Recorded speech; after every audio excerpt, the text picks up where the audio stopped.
سلمان تاثیر کی آپ نے بات کی، جس شخص نے اس کو مارا what ever was the back ground, وہ شخص قاتل ہے، اس کو قاتل ہونے کی حیثیت سے سزا ملنی چاہیے۔ جن ذلیل کے بچوں نے انگریزوں کی عین کے لگا کر حضور کی سیرت پڑھی ہے، ان کو یہ باتیں سمجھ نہیں آ سکتی۔ وہ بغیرت ہیں جو ہر وقت امن امن کی بات کرتے ہیں۔ میرے آقا کے امن کی بھی مثال کوئی نہیں، اور میرے آقا و مولا کی تلوار کی بھی مثال کوئی نہیں۔ ذلیل کے بچوں، تم نے پڑھا نہیں، بک بک کرتے ہو۔ اب عیینہ بن حصن حضور کے سامنے پاؤں پھیلا کر بیٹھا تھا، تو حضرت اسید بن عزیر نے آ کر یہ بات بعد میں جا کر کہی، گالیاں دی گئی، گالیاں دے پتروں، تو پتہ ہی کوئی نہیں کسے گل تھا۔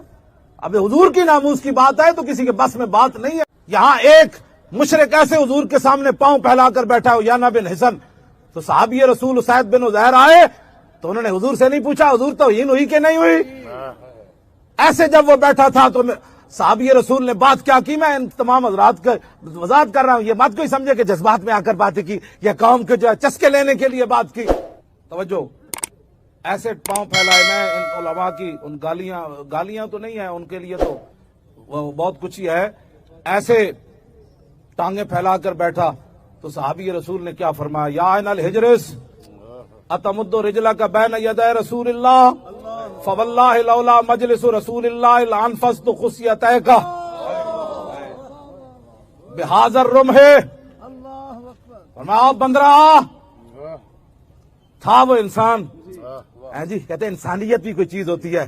میں نے کہا حضور کے سامنے جو پاؤں پھیلائے، صحابی اس کو کہے بندر دی اکھ والے آؤ، اور بندرا، میرے آقا نے یہ نہیں فرمایا نہیں انسان تو ہے نا، یہ بات نہ کرو، فرمایا بندرا، اور تو حضور کے سامنے پاؤں پھیلا کر بیٹھا ہے، اگر مجھے رسول اللہ کے حیا نہ ہوتا تو میں تیرے پیشاب والی نالیوں کو کاٹ دیتا۔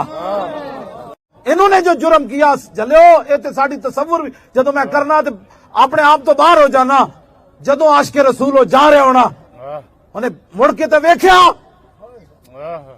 کہ مجھے کس جرم میں لے جایا جا رہا ہے۔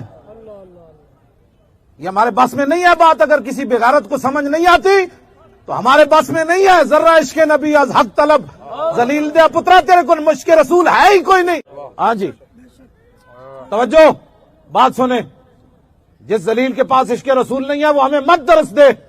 اقبال کہہ گیا نہیں ہے تو ذلیلہ مانگ، ہمارے گاٹے کیوں جو ہے وہ باتیں کرتا ہے۔ امن کمن کے بچے مجھے بتا، خالد بن ولید کی تلواریں کتنی ٹوٹی؟ امن کے لیے ٹوٹی۔ خالد بن ولید کے جسم پر ایک بالش جگہ نہ بچی، بتا ذلیل کے بچے وہ امن کے لیے تھا۔ صحابہ کے ٹکڑے ہوئے، ان کی لاشیں نہ پہچانی جا سکی، ان کے ناک کان کاٹ کر لوگوں نے گلے کے ہار بنائے، امیر حمزہ کا کلیجہ نکالا گیا، یہ امن کے لیے تھا۔ تو کیوں اسلام کی تشریح کرتا ہے جب تجھے پتہ ہی نہیں ہے؟ گستاخ رسول سے بیزار، یہ نعرہ ہی نہیں ہے اسلام کا ذلیلہ۔ تو یہ بتا کہ گستاخ رسول کو تو کعبے کا غلاف اور دیوار بھی نہ بچا سکی۔ ابن خطل تو کعبے کے غلاف سے لپٹا ہوا تھا۔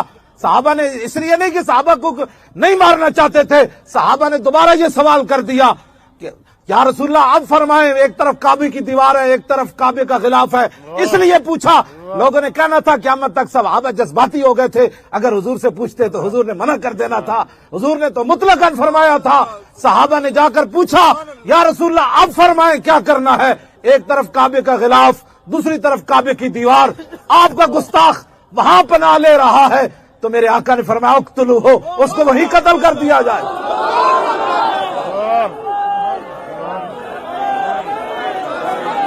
سارے بولو لبیک۔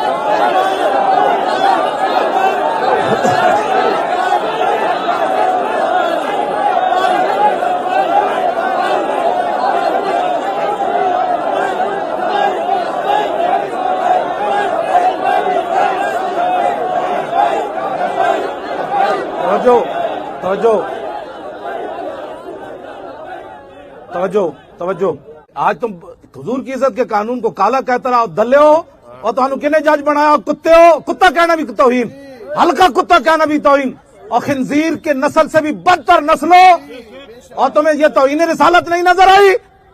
تمہیں نظر ہی نہیں آیا، تمہیں نظر ہی نہیں آئی؟ کالا قانون کہنا، اس سے گستاخی ثابت ہی نہیں ہوئی۔ ਜੇ ਦੱਲਿਓ ਤੁਹਾਨੂੰ ਦੀਨ ਦਾ ਨਹੀਂ ਸੀ ਪਤਾ ਤਾਂ ਦੱਲਿਓ ਕੁਰਸੀਆਂ ਤੋਂ ਥੱਲੇ ਉਤਰ ਆਂਦੇ।